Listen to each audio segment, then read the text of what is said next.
Residential boys హాస్టల్లో దారుణం చోటు చేసుకుంది. అర్ధరాత్రి 12 గంటల సమయంలో ముగ్గురు 9వ తరగతి విద్యార్థులకు గుడ్డలు కుక్కి రాడ్లతో విచక్షణారహితంగా 10వ తరగతి విద్యార్థులు చితకబాదారు. దీంతో బాధిత విద్యార్థుల తల్లిదండ్రులు ఉదయం స్కూల్ ప్రిన్సిపాల్తో గొడవకు దిగారు.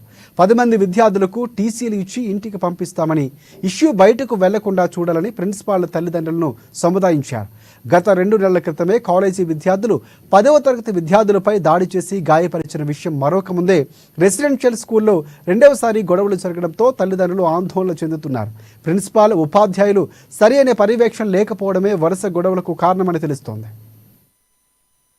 ఫస్ట్ ఏమైందంటే ఇట్లా నేను రుబాబ్ చేస్తున్నా అది చేస్తున్నా అనుకుంటున్నారు అన్న ఇంత అనుసరా అన్నాడు. అయితే ఏం చేస్తున్నాను అది అంటే నైట్ అయితే అజయ్ నైట్ అయితే నీ పని అది అనుకుంటున్నాను. అంటే ముందు అన్నారు. అయితే నేను అన్న నాది ఏం తప్పలేదు, ఒక రోజు అన్న నాది ఏం తప్పలేదు, నాకు ఏమన్నా అని చెప్పి మళ్ళీ నైట్ తోలిపోయారు. నైట్ 10 గంటలకు తోలిపోతే అన్న నాది ఏం తప్పలేదు, నేను ఏం అనలేను కానీ ఆయననే కొడుతున్నా. అన్న కొట్టకూర అన్న నాది ఏం తప్పలేదు, కాలు ముక్తానా అని మస్తు తింటాను సార్. అజయ్ అన్న సార్ అన్న 10 మంది 9 మంది ఇట్లా సార్ మేము ఇట్లా తిరుగుతున్నాం అని రుబాబ్ చేస్తున్నాం. సార్ వాళ్ళు ఉండలేదు సార్. ఇలా నెక్స్ట్ డే ఉంటారు సార్ ఒకసారి సురేష్ మ్యాథ్స్ చెప్తారు. బట్ట తీసుకున్నారు అది అనుకుంటున్నారు సార్. సార్లో చెప్తారా అది చెప్తారా, సార్లో చెప్తే చంపేస్తాం. పొద్దున మా పేరెంట్స్ రాలేదు, జైరాబాద్ సార్ పేరెంట్స్ ఫార్మర్స్ చేసిన సార్ ఇట్లా అయిందంటే సరే బెటర్ రేపు వస్తే వస్తా అని చెప్పి పిల్లలు మాట అనుకుని ఇట్లా